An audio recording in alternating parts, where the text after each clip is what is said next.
আজকে আমরা রাসূলুল্লাহ সাল্লাল্লাহু আলাইহি ওয়াসাল্লামের শৈশবের খুব সুন্দর একটি ঘটনা বর্ণনা করব। হযরত হালিমা রাদিয়াল্লাহু তাআলা আনহু ছিলেন হযরত মুহাম্মদ সাল্লাল্লাহু আলাইহি ওয়াসাল্লামের দুধমা। হালিমা রাদিয়াল্লাহু তাআলা আনহু বলেন, যেদিন থেকে মুহাম্মদ আমার জীবনে আসে তখন থেকে আমার জীবন বরকতে ভরে যায়।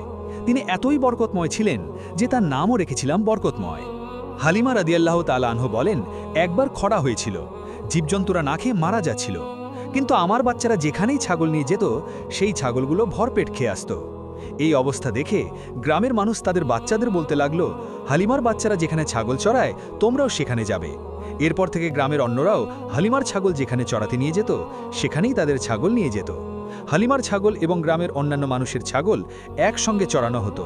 কিন্তু গ্রামের মানুষজন লক্ষ্য করল, যেখানে হালিমার ছাগলেরা পেট ভরে খাচ্ছে কিন্তু অন্যান্য ছাগলের পেট ভরছেই না। হালিমা তখন বলেছিলেন, এগুলো তো সবই মুহাম্মদের বরকত। তিনি আরও বলেছেন, যখন কারো ছাগল অসুস্থ হয়ে পড়ত তখন গ্রামের মানুষ তাদের ছাগল নিয়ে আমাদের ঘরে চলে আসত, আর তখন মুহাম্মদের হাতের স্পর্শ ছাগলের গায়ে বুলিয়ে নিত এবং সঙ্গে সঙ্গে ছাগল সুস্থ হয়ে যেত।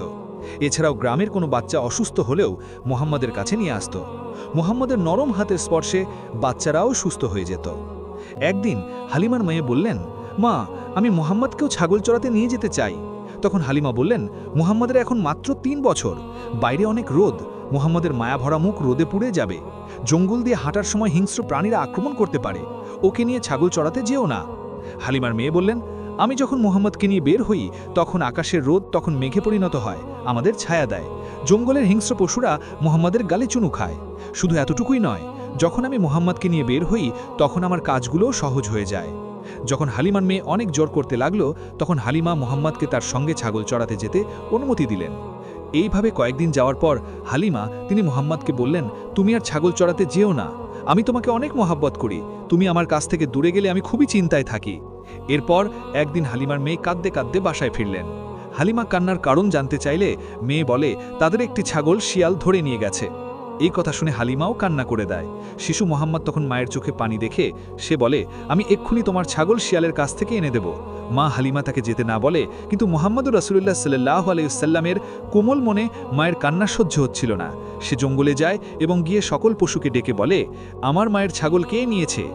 এই কথা শুনে সকল জানোয়াররা সেই ছাগলকে নিয়ে দৌড়ে এসে মুহাম্মদের পায়ের কাছে এসে সালাম দেয়। তখন মুহাম্মদ বললেন, তোমরা কি জানতে না এই ছাগল আমার মায়ের ছিল? তোমরা কেন আমার মায়ের ছাগলকে আটকে রেখেছ? আমার মা এখনও বাসায় কাঁদছে।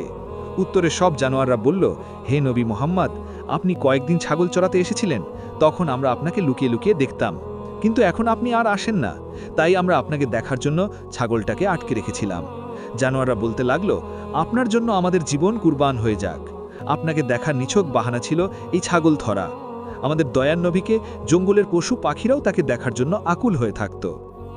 সুপ্রিয় দর্শক, এই ছিল আমাদের আজকের ভিডিওটি ভালো লাগলে লাইক দিন, শেয়ার করুন, আমাদের অন্য ভিডিওগুলোও দেখুন। ভালো লাগলে এক্ষুনি সাবস্ক্রাইব করে পাশে থাকা বেল আইকনটিও প্রেস করুন, এতে করে আমাদের সব ভিডিওর নোটিফিকেশন আপনার কাছে পৌঁছবে।